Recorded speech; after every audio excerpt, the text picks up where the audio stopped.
오늘 하나님께서 우리에게 주신 말씀은 시편 57편 1절부터 11절까지의 말씀입니다.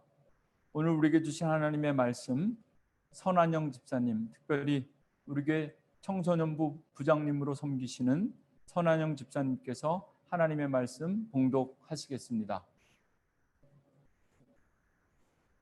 하나님이여, 내게 은혜를 베푸소서. 내 영혼이 주께로 피하되 주의 날개 그늘 아래에서 이 재앙들이 지나기까지 피하리이다. 내가 지존하신 하나님께 부르짖으며 곧 나를 위하여 모든 것을 이루시는 하나님께로다. 그가 하늘에서 보내사 나를 삼키려는 자의 비방에서 나를 구원하실지라. 셀라. 하나님이 그의 인자와 진리를 보내시리로다. 내 영혼이 사자들 가운데에서 살며 내가 불사르는 자들 중에 누웠으니 곧 사람의 아들들 중이라. 그들의 이는 창과 화살이요 그들의 혀는 날카로운 칼 같으라. 하나님이여, 그는 하늘 위에 높이 들리시며 그의 영광이 온 세계 위에 높아지기를 원하나이다. 그들이 내 걸음을 막으려고 보물을 준비하였으니 내 영혼이 억울하도다. 그들이 내 앞에 웅덩이를 팠으나 자기들이 그 중에 빠졌도다. 셀라. 하나님이여, 내 마음이 확정되었사오니 내가 노래하고 내가 찬송하리로다. 네 영광아 깰지어다. 비파야 수금아 깰지어다. 내가 새벽을 깨우리로다. 여, 내가 만민 중에서 주께 감사하오며 온 나라 중에서 주를 찬송하리이다. 그 주의 인자는 커서 하늘에 미치고 그의 진리는 궁창에 이르나이다. 하나님이여, 그는 하늘 위에 높이 들리시며 그의 영광이 온 세계 위에 높아지기를 원하나이다. 아멘. 아멘. 감사합니다. 오늘도 하나님께서 우리에게 주신 하나님의 말씀 전하기 전에 성도들과 함께 찬송하려고 합니다. 찬송가 309장 찬송입니다. 통일 찬송으로는 409장이고요. 309장 목마른 내 영혼. 우리 함께 감사한 마음으로 손뼉 치면서 함께 찬양하시면 좋겠습니다.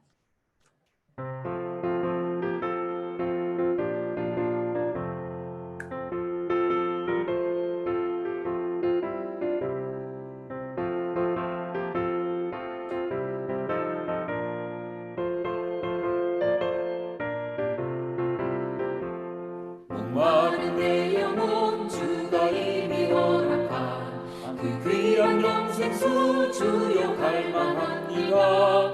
그 약속 따라서 힘써 간구하오니 오 주여 내게도 어서 들어주소서.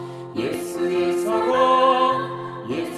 사랑 바다 물결같이 내게 임하니 영광의 물결에 온전히 쌓여서 내 영혼의 기쁨 한량없도다. 주 내게 약속한 긍휼 내려주시려 은혜의 저 구름 건너편에 떠올라 그 귀한 징조가 내게 밝히고 있니 나 힘을 다하여 주께 간구합니다.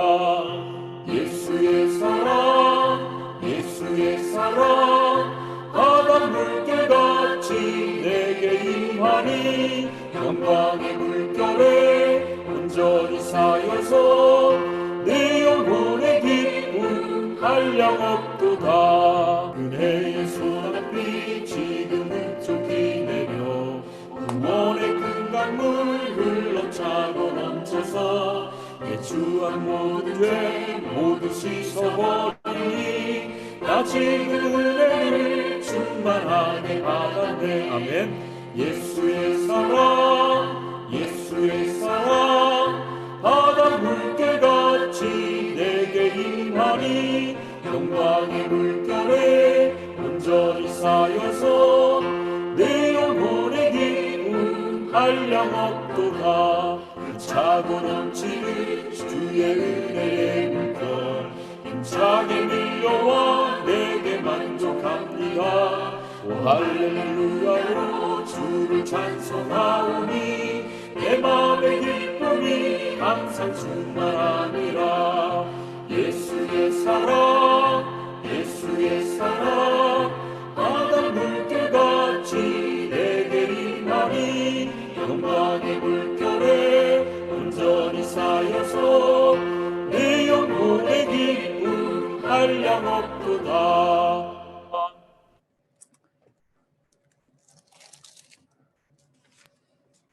오늘도 예배드리면서 함께 예배하시는 분들과 함께 이렇게 손뼉 치면서 찬송하니까 정말 속히 성전에서 모여서 함께 손뼉 치면서 올 가을에는 부흥에 허락해 주셨으면 좋겠다 하는 그런 마음이 갑자기 들었습니다. 1년에 한 번 부흥회 해야 손뼉 치는 것도 잃어버리지 않겠다 하는 생각도 함께 들고요. 오늘 하나님께서 우리에게 주신 말씀 통해서 이 시간 함께 은혜 나눌 텐데요. 오늘도 대표 기도와 성경 봉독, 말씀 봉독으로 함께 해주신 권사님과 집사님께 감사드립니다. 지난 수요일 저녁에 몬트리올로 돌아왔습니다. 오랫동안 몬트리올 떠났다 돌아와서 교회와 우리 성도님들께 죄송한 마음이고요. 함께 염려해 주시고 기다려 주시고 기도해 주신 모든 성도님들께 이 자리를 빌어서 다시 한번 감사 인사드립니다. 자주 다니는 길인데요. 시카고에서 몬트리올까지 미국과 캐나다라고 하기는 하지만 비행기로 2시간밖에 안 걸리는 거리입니다. 실제로 다녀보면 1시간 반에 도착할 때도 있고 1시간 한 4, 50분 안에는 늘 도착하는 거리인데요. 지난 수요일 오후 1시 시카고에서 출발해서 몬트리올에 4시에 도착할 예정이었습니다. 2시간 정도 걸리는데 시차가 1시간 있기 때문에 1시에 출발하면 4시 정도에 도착하는데 이번에는 밤 11시가 다 돼서 집에 들어왔습니다. 시카고 몬트리올에 오려고 시카고 공항에 나가는 길에 공항에 거의 도착할 때쯤 비행기 출발 시간이 1시간 연기됐다는 소식을 들었습니다. 1시간 정도 비행기 탈 때 1시간 정도 출발 시간이 딜레이 되는 것은 자주 일어나는 일입니다. 출국 수속을 마치고 항공사 게이트 앞에 도착했는데요. 이번에는 2시에 출발해야 되는 비행기가 또 1시간 또 딜레이 되었습니다. 그래서 2시 한 30분쯤 비행기 자리에 앉았는데요. 비행기 자리에서 또 한 3시간 가까이 앉아 있었습니다. 원래 출발 예정 시간이었던 1시 비행기가 오후 4시간 후인 오후 5시가 다 돼서 시카고를 출발했어요. 원래는 그날 도착해서 수요 성경 공부를 인도할 예정이었는데 예배 거의 끝나갈 때쯤 몬트리올에 도착했습니다. 그리고 지난 7월 5일 이후에 코로나 백신 2차까지 다 맞은 분들이 호텔 강제 격리와 2주간의 자가 격리가 면제된다는 소식과 함께 지금 미국에서 캐나다로 들어오는 모든 비행기는 풀 만석이라고 합니다. 몬트리올 공항에 도착했더니 공항 안에 사람들이 꽉 차 있었습니다. 입국 수속하는데 2시간 넘게 걸렸습니다. 이번에 시카고에서 몬트리올로 돌아오는 길에 제가 경험하고 생각한 2가지 리플렉션, 오늘 먼저 나누고 주신 말씀 설교하려고 합니다. 제게 주신 은혜요 간증이었으면 좋겠는데요. 제가 시카고 공항에서 출발하는 그 순간에 미국 대통령 조 바이든 미국 대통령이 시카고 오헤어 공항에 도착했습니다. 미국 대통령 전용기 에어포스 원이라고 부르는데요. 이 비행기가 공항에 도착하면 그 순간 그 공항의 모든 비행기들은 셧다운입니다. 내릴 수도 없고 뜰 수도 없습니다. 제가 탄 비행기가 활주로에 막 들어서는 순간 멈춰 섰습니다. 그리고 조 바이든 대통령이 오헤어 공항을 떠나는 순간까지 활주로에 거의 수백 대에 가까운 비행기들이 꽉 차게 꼼짝하지 않고 3시간 가까이를 대기하고 그 다음에 순서대로 한 대씩 시카고 공항을 떠나야 했습니다. 비행기 자리에 앉아서 한 1시간쯤 지났을 때 여러분 비행기로 여행해 보신 분들 알겠지만 대합실에서 비행기 딜레이 되는 거 기다리는 것도 힘든데요. 제일 힘든 건 자리에 들어가서 딱 다 이미 앉았는데 비행기가 꼼짝하지 않으면 이건 정말 힘든 일입니다. 1시간쯤 지나니까 비행기 안에서 사람들이 웅성거리기 시작했습니다. 승무원들에게 불평과 불만을 쏟아붓기 시작하고 왜 도대체 안 가는 거냐? 3시간을 자리에 앉혀둘 거면 차라리 대합실에서 좀 더 기다렸다가 비행기에 태우지. 이게 도대체 뭐 하는 거냐? 사람들이 난리를 치는데요. 저는 아무 말도 못하고 가만히 앉아 있었습니다. 원래 저는 이코노미 좌석을 예약했는데요. 항공사에서 제 좌석을 업그레이드 해줬습니다. 저에게 아무런 허락도 받지 않고 게이트에서 제가 내민 제 항공권을 찢어버리더니 새로운 항공권을 주길래 받았는데 말이죠. 비즈니스석이었습니다. 앞에서 2번째 줄, 파일럿 바로 뒤에서 혼자 앉아오는 비즈니스 좌석에 딱 앉았습니다. 이코노미 좌석을 비즈니스로 바꿔달라고 한 번도 기도한 적이 없는데 왜 저에게 이런 일이 벌어졌는지 아직도 잘 모르겠습니다. 감사한 일이라 사실 이럴 때는 따지지도 않고 묻지도 않는 것이 정석이죠. 이것이 하나님의 은혜였다. 이코노미석에 앉아서 올 줄 알았는데 하나님께서 비즈니스석으로 바꿔주셨다. 대개 여러분들이 많이 듣는 간증들은 이런 겁니다. 좌석이 바뀐 것, 업그레이드 된 것이 하나님의 은혜였다라고 저는 간증하고 싶지 않습니다. 이렇게 간증하기 시작하면 신앙생활이 꼬이기 쉽습니다. 중요한 것은 지금부터 제가 말씀드리는 건데요.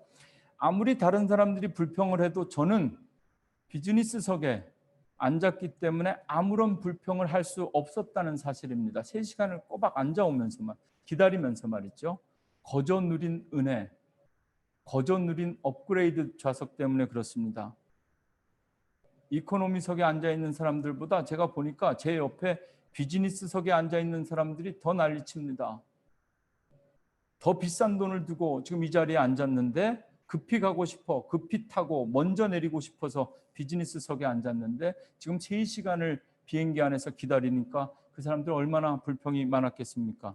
당연할지도 모릅니다. 여러분, 자기가 노력해서 자기 돈 내고 앉아가는 인생이라고 생각하면 우리의 인생이 조금만 우리 뜻대로 되지 않고 계획대로 되지 않고 딜레이 되기 시작하면 그때부터는 불평이 충만하게 됩니다. 불평하게 되고 원망하게 됩니다. 참을 수가 없습니다. 왜 하필 에어포스원이 그곳에 대통령이면 다냐? 이 비싼 좌석을 내가 얼마나 주고 산 줄 아느냐? 뭐 이런 불평들이 나오는 거죠. 우리 인생이 거저 누리는 값비싼 은혜라고 생각하면 우리는 할 말이 없습니다. 그저 그것도 감사한 것이죠. 오늘 여러분과 함께 나누고 싶은 첫 번째 리플렉션입니다. 현실이 뜻대로 되지 않더라도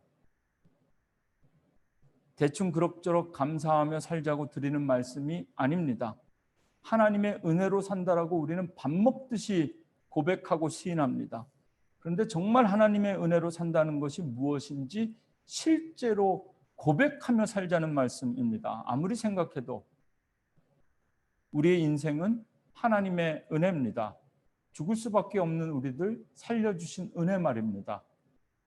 거저 누리는 이 값비싼 은혜, 예수 그리스도 십자가의 값비싼 보혈의 은혜로 살아가는 우리가 할 수 있는 것은 항상 기뻐하고 쉬지 말고 기도하며 범사에 감사하는 것. 성경은 이것을 우리를 향한 하나님의 뜻이라 이렇게 말씀하고 있습니다. 혹시 우리 교회 성도님들 가운데 돈 내고 비즈니스 좌석 타고 다니시는 분들 계시는지 모르겠는데요. 비즈니스 좌석의 항공권은 이코노미 좌석의 5배가 넘는다고 합니다. 예를 들어 대한항공으로 인천공항에서 뉴욕까지 오는데 200만 원에서 250만 원 정도 내야 된다면 비즈니스 좌석은 1000만 원이 넘습니다. 경상남도 마산에 사시는 분이 대한항공 비즈니스 좌석에 앉아서 인천에서 미국 뉴욕까지 여행한 이야기를 제가 들은 적이 있는데요.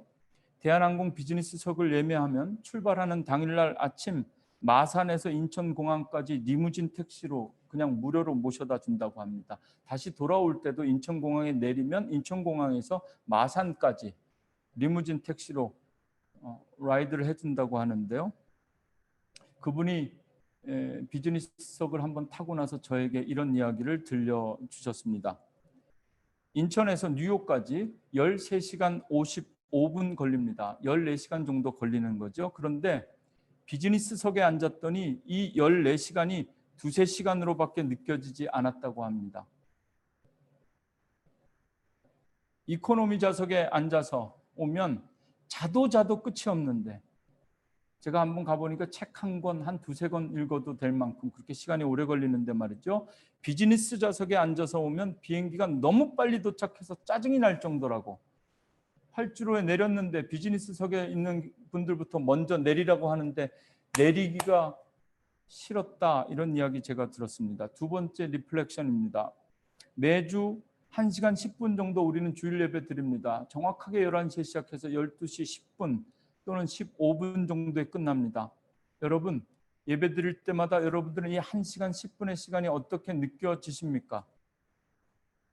지금 이 1시간이 여러분에게 10분처럼 느껴지는지 10시간처럼 느껴지는지에 따라 여러분들이 지금 하나님께 드리고 있는 예배를 진단할 수 있습니다. 나의 영적 상태에 대한 진단.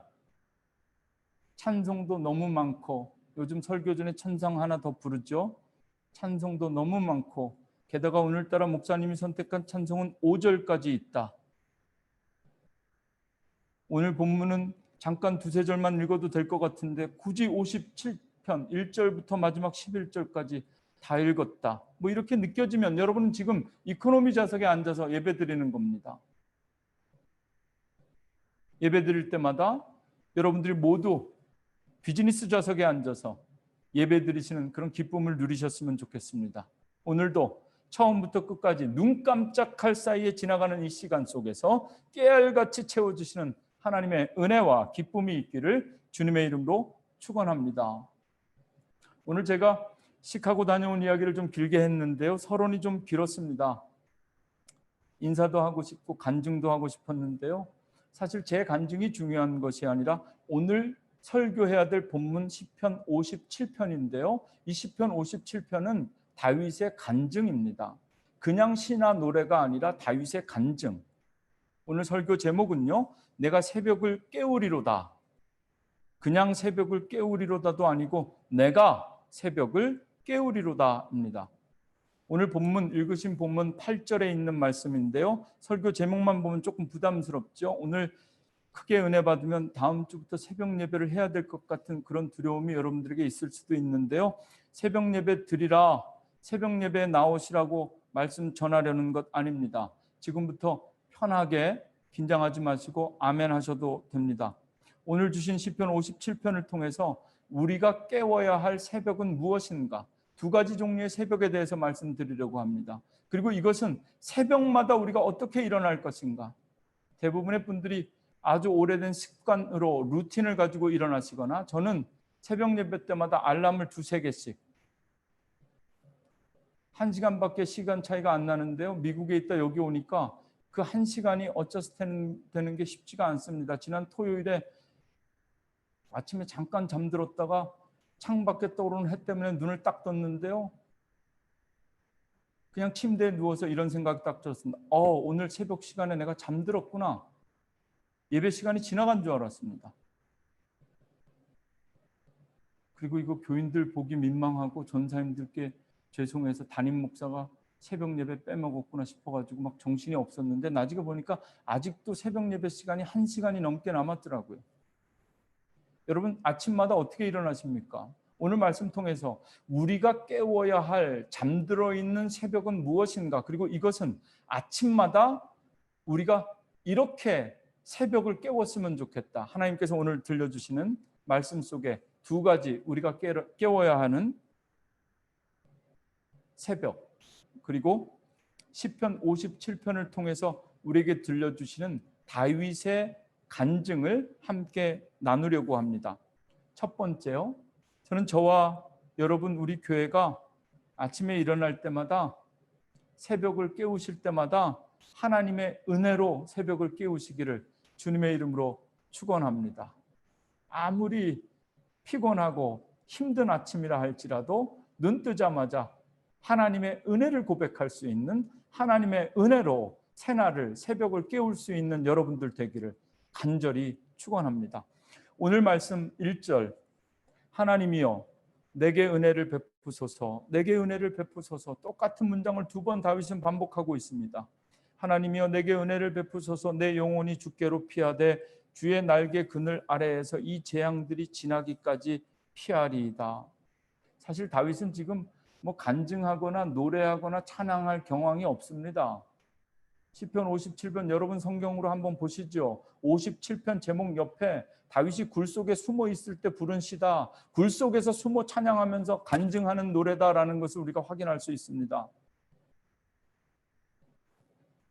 2절입니다. 내가 지존하신 하나님께 부르짖으며 곧 나를 위하여 모든 것을 이루시는 하나님께로다.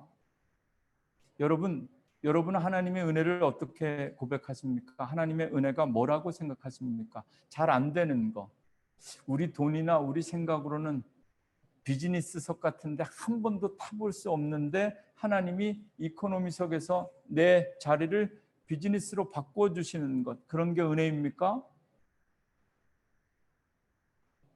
요번에 제가 비즈니스 타고 오면서 저도 이런 일이 왜 하필이면 시카고에서 캐나다 올 때 벌어지지? 캐나다에서 한국 갈 때 이런 일이 좀 한번 역사했으면 좋겠다, 이런 생각을 저도 솔직히 해봤는데요. 여러분들에게 기도 부탁드리기는, 이코노미석에 앉아서도 10시간을 기다리면서도 찬송하고 감사할 수 있는 목사가 되게 해달라고 기도해 주십시오. 그것이 하나님의 은혜입니다. 2절 말씀에 보면 나를 위하여 모든 것을 이루시는 하나님께로다, 마지막 문장인데요. 현대인의 성경은 이 말씀을 이렇게 번역하였습니다. 하나님은 나를 위하여 자신의 뜻을 이루시는 분이다. 여러분, 하나님의 은혜가 무엇입니까?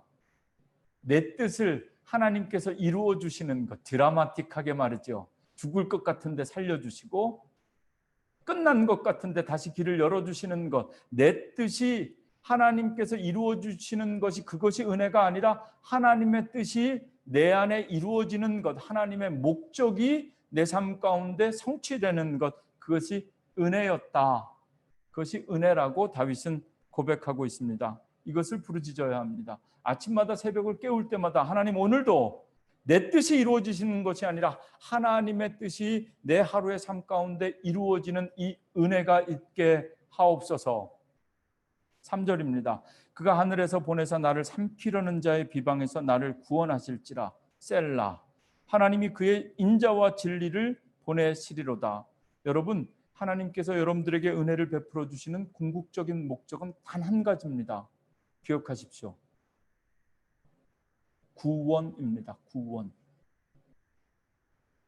날마다 은혜로 살아간다라는 고백은, 우리는 날마다 구원의 여정 속에 있다, 하나님께서 우리를 향해 예비하신 구원의 길을 걸어가고 있다라는 고백이어야 할 것입니다.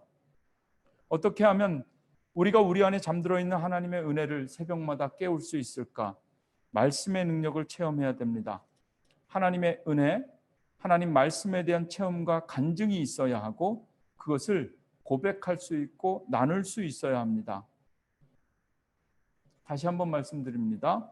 이코노미 좌석이 비즈니스로 바뀌는 것이 하나님의 은혜, 그리고 우리의 간증이 되는 것이 아니라 우리가 해야 할 간증은 따로 있습니다. 여전히 우리 삶이 이코노미 좌석에 앉아 있는 것 같고, 여전히 더 기다려야 할 것 같고, 더 기도해야 될 것 같고, 때로는 무엇 때문에 이렇게 기다리고 있는지, 밖에 무슨 일이 있는지 알 수도 없는 순간에서도 굴 속에 갇혀 있는 다윗이 간증하는 것처럼 나는 여전히 새벽을 깨우리로다. 하나님, 내게 은혜를 베풀어 주시옵소서. 나는 지금 굴 속에서 뛰쳐나가고 싶고 자유하고 싶고, 그렇지만 내 뜻이 이루어지는 것이 아니라 하나님의 뜻이 이 굴 속에 갇혀 있는 내 삶 가운데 이루어지기를 고백하는 것, 그것이 바로 지금 다윗이 깨우고자 하는 새벽입니다. 이렇게 여러분 안에 잠들어 있는 은혜를 깨우시는 여러분들 되시기를 원합니다. 최근에 시편의 말씀을 계속 설교하고 있습니다. 좋아하시는 분들도 있고 뭐 한번 시편 했으면 됐지 계속 시편만 하냐 이렇게 걱정하면서 저를 위해 기도하시는 분들도 있을 것 같은데요. 그냥 다윗의 시편들이 아닙니다. 제가 지금 골라서 설교하는 시편은 다 다윗의 간증들입니다. 다윗은 150편 이 시편 가운데 사울 때문에 도망다니면서 지은 시가 10개 있습니다.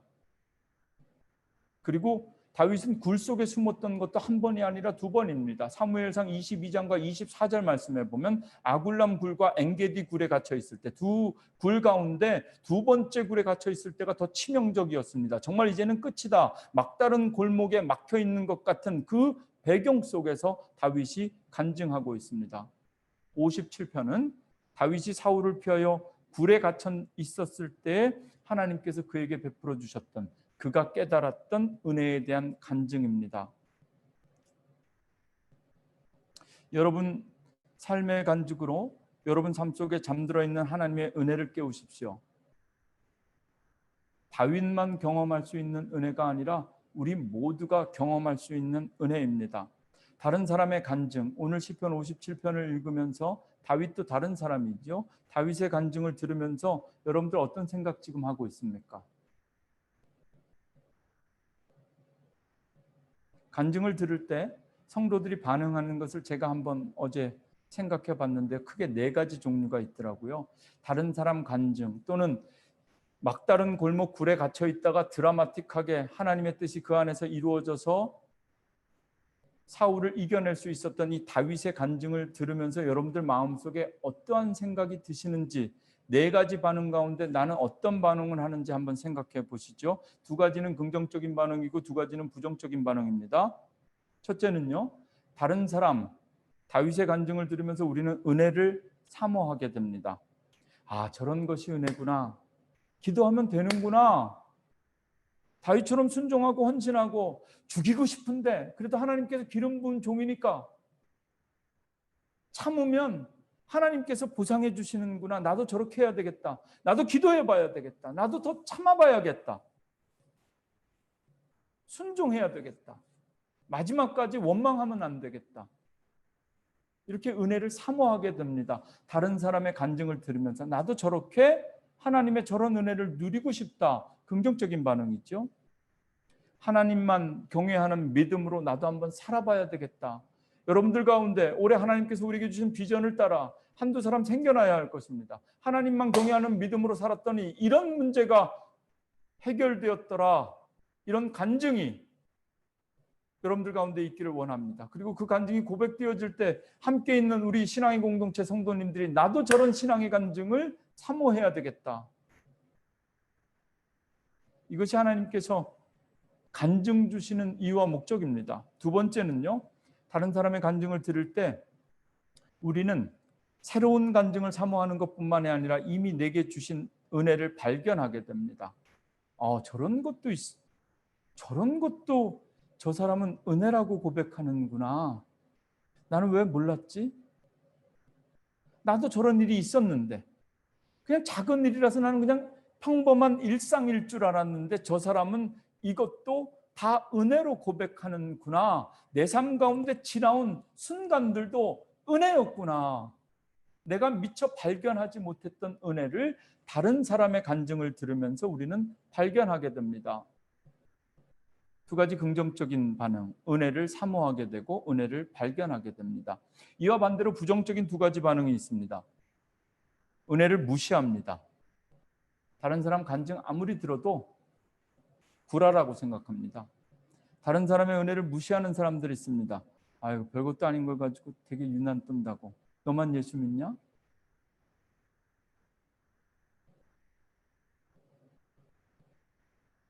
나도 해봤다. 나도 기도해봤고 나도 전도해봤고 나도 교사해봤다. 나도 부장해봤다. 이런 식으로 반응하는 사람들은 아무리 하나님께서 은혜를 주셔도 은혜를 받을 수도 없고 누릴 수도 없고 은혜를 받을 자격도 없습니다. 네 번째 마지막으로요. 은혜를 시기하는 사람들이 있습니다. 다른 사람의 은혜를 인정합니다. 맞다. 그런데 그 은혜가 내 삶 속에는 적용되지 않는 겁니다. 아무리 하나님께서 은혜를 베풀어 주시고 우리 주변에 은혜 받는 사람들이 있어도 같은 말씀과 같은 예배를 통해서 아무리 은혜 받아도 나는 은혜 못 받는 겁니다.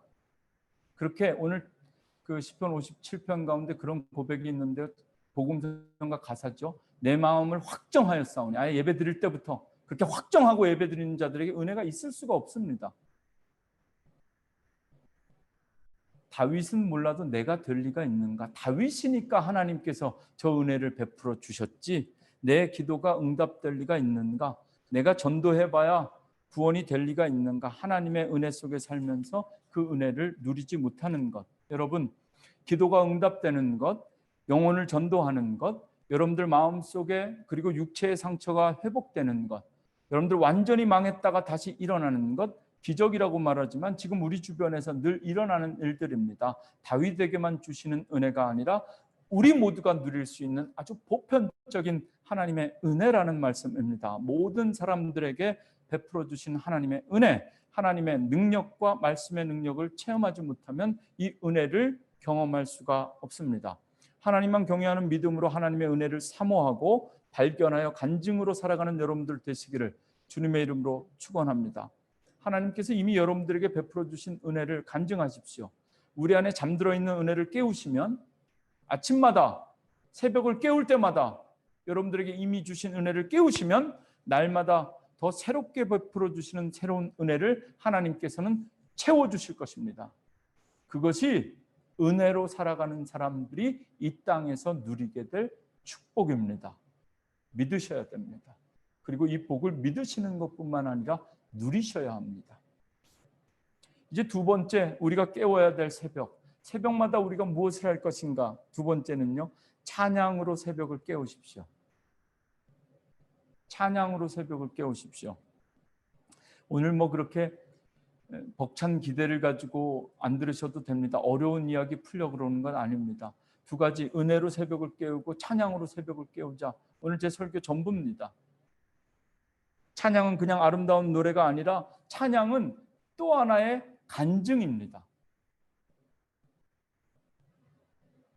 4절 말씀, 내 영혼이 사자들 가운데서 살며 내가 불사르는 자들 가운데 누웠으니 곧 사람의 아들들 중에라. 그들의 이는 창과 화살이요 그들의 혀는 날카로운 칼 같도다. 다들 잡아먹지 못해서 안달이죠. 창과 화살이고 날카로운 칼입니다. 그 속에서 다윗은 간증합니다. 막다른 골목 동굴에 갇혀서 숨어 있는데 하필이면 사울이 그 동굴에 들어옵니다. 예전에는 그 부분 설교하면서 뭐 들어와서 잠들었다 이런 표현을 많이 하는데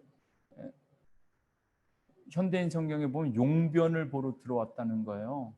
아마 다윗은 난 이제 죽었다. 내가 여기 있는지 어떻게 알았지? 날 죽이려고 사울이 이 동굴에 들어왔다 고백한데 사실 알고 보니까 내가 여기 있는지 알고 들어온 것이 아니라 사울은 그냥 볼 일이 급해서 들어온 동굴이 그 동굴이었던 겁니다.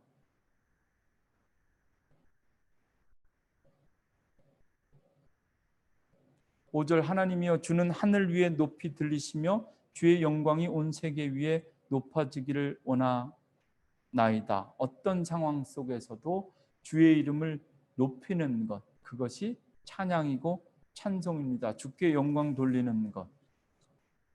찬양으로 새벽을 깨우는 사람들은 인내하고 기다릴 수 있습니다. 지난밤에 아무리 힘들고 어렵고 답답한 마음으로 잠들었다 할지라도 밤새 잠을 설치고 새벽에 일어났다 할지라도 새벽에 일어나면서 찬양할 수 있는 사람들, 찬양하면서 새벽을 깨운 사람들은 여러분 인내할 수 있고 기다릴 수 있는 힘이 생깁니다. 우리의 찬양은 기도가 되고 간증이 되기 때문에 그렇습니다.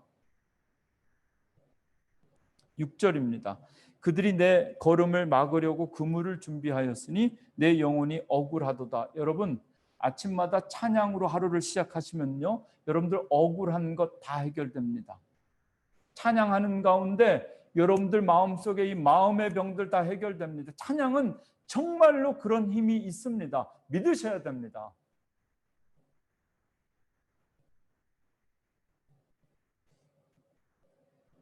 우리가 부르는 찬양은 우리가 처해 있는 상황을 역전시키는 능력이 있습니다. 특별히 오늘 예배드리고 새롭게 시작하는 한 주 찬양으로 새벽을 깨우십시오. 여러분들의 하루가 지난주와는 완전히 다른 하루가 될 것입니다. 이어지는 7절부터 마지막 11절까지는 다윗의 찬양입니다. 다윗은 이 찬양으로 계속해서 끝까지 간증합니다. 하나님이여, 내 마음이 확정되었고 내 마음이 확정되었사오니 내가 노래하고 내가 찬송하리이다. 찬양은요, 흔들리는 우리의 마음을 붙잡아주는 힘이 있습니다. 그게 지금 확정되는 겁니다. 우리의 믿음이 확정되는 겁니다. 찬양으로 아침을 깨우면 하나님만 경외하는 견고한 믿음이 확정되는 겁니다. 8절, 내 영혼아 깰지어다, 비파야 수구마 깰지어다, 내가 새벽을 깨우리로다. 여러분들 잠들어 있는 여러분들 영혼과 믿음, 하나님께서 여러분들 찬양으로 깨우십니다. 주여, 내가 만민 중에서, 9절입니다. 주께 감사하오며 문 나라 중에서 주를 찬송하리로다. 아침에 일어나실 때 찬송하시면요, 찬송하시면 감사할 수 있게 됩니다. 찬양은 그런 힘이 있습니다. 10절, 무릇 주의 인자는 커서 하늘에 미치고 주의 진리는 궁창에 이르나이다. 인자는 사랑입니다. 그리고 진리는 진실하신 하나님입니다. 찬양에는 끝이 없습니다. 주의 인자는 하나님의 사랑, 하나님의 사랑과 하나님의 신실하심을 깨우며 찬양하며 새벽을 깨우시는 여러분들 되시기를 간절히 소원합니다. 이제 마지막 절 읽겠습니다. 하나님이여, 주는 하늘 위에 높이 들리시며 주의 영광이 온 세계 위에 높아지기를 원하나이다. 여러분, 찬양보다 아름다운 고백이 있습니까? 아니, 차 안에서 운전하면서 나 혼자 찬양하는데 누가 듣습니까? 점수 매기는 것도 아니고. 찬양보다 아름다운 고백이 있습니까? 찬양보다 아름다운 기도가 있습니까? 찬양보다 아름다운 위로가 있습니까? 찬양보다 아름다운 감사가 있습니까? 찬양보다 아름다운 간증이 있습니까?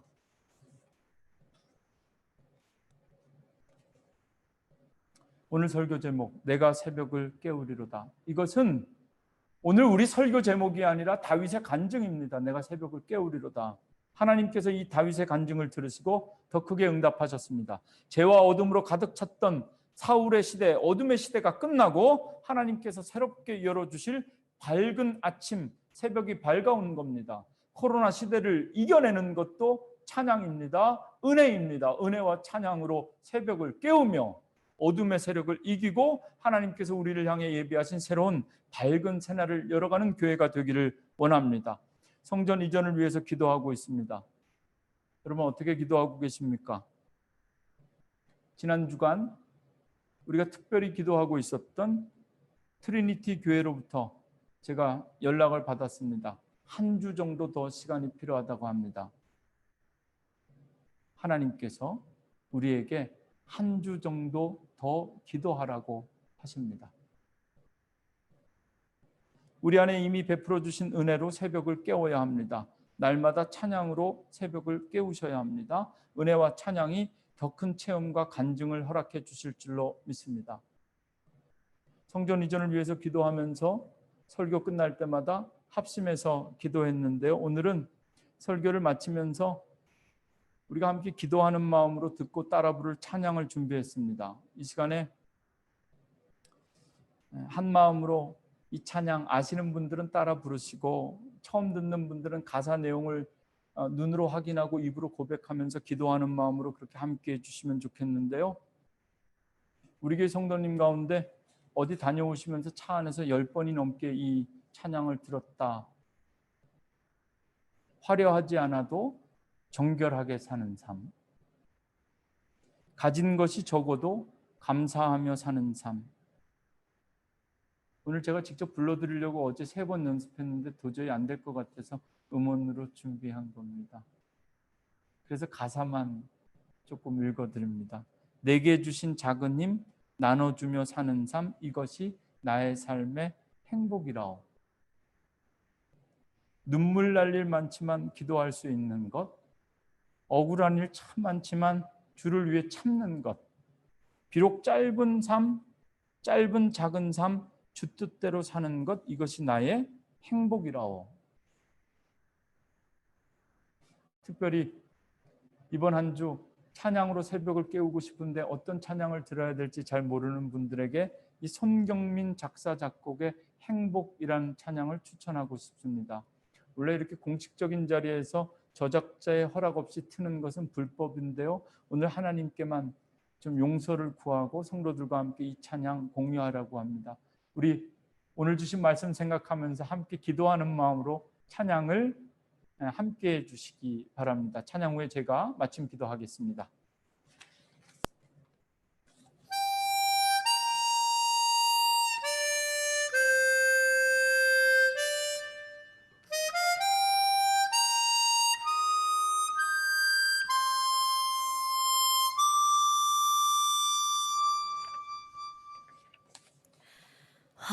화려하지 않아도 정결하게 사는 삶, 가진 것이 적어도 감사하며 사는 삶, 내게 주신 작은 힘 나눠주며 사는 삶, 이것이 나의 삶의 행복이라오. 눈물 날 일 많지만 기도할 수 있는 것, 억울한 일 많으나 주를 위해 참는 것, 비록 짧은 작은 삶 주 뜻대로 사는 것, 이것이 나의 삶의 행복이라오. 이것이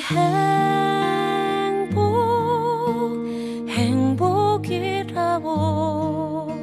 세상은 알 수 없는 하나님 선물, 이것이 행복이라고. 하나님의 자녀로 살아가는 것, 이것이 행복이라고.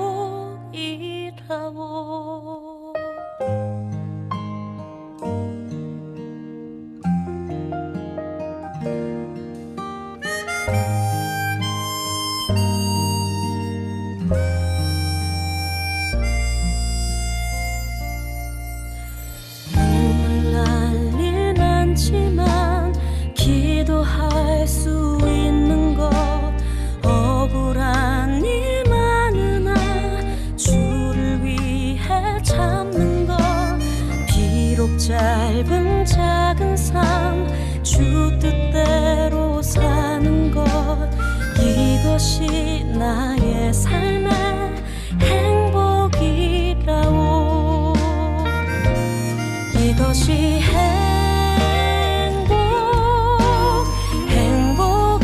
행복이라오. 세상은 알 수 없는 하나님 선물, 이것이 행복이라오. 하나님의 자녀로 살아가는 것, 이것이 행복이라오.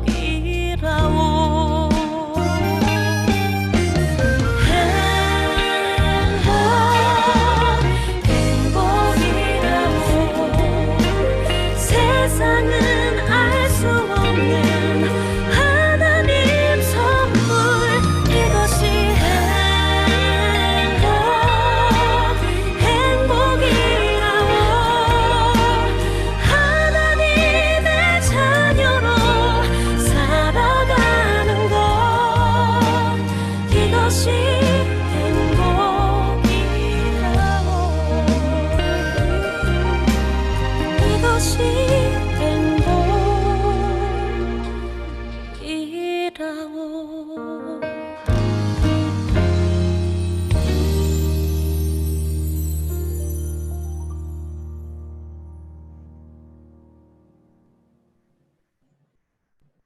기도하겠습니다. 하나님,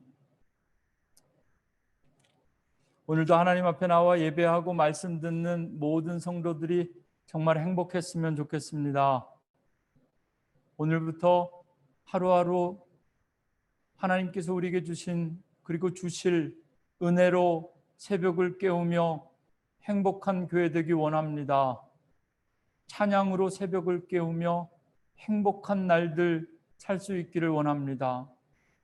성전에서 예배할 수밖에 없고 영상으로 예배할 수밖에 없는 이 순간에도 새벽을 깨우며 우리의 예배가 하나님께 기쁨으로 드려지는 것뿐만 아니라 우리 모든 예배자들에게 아주 행복한 시간이었으면 좋겠습니다. 하나님, 오늘부터 시작한 새로운 한 주도 하나님께서 주신 은혜와 축복 가운데 충만한 삶 누리게 하옵소서. 예수님의 이름으로 기도합니다. 아멘. 아멘.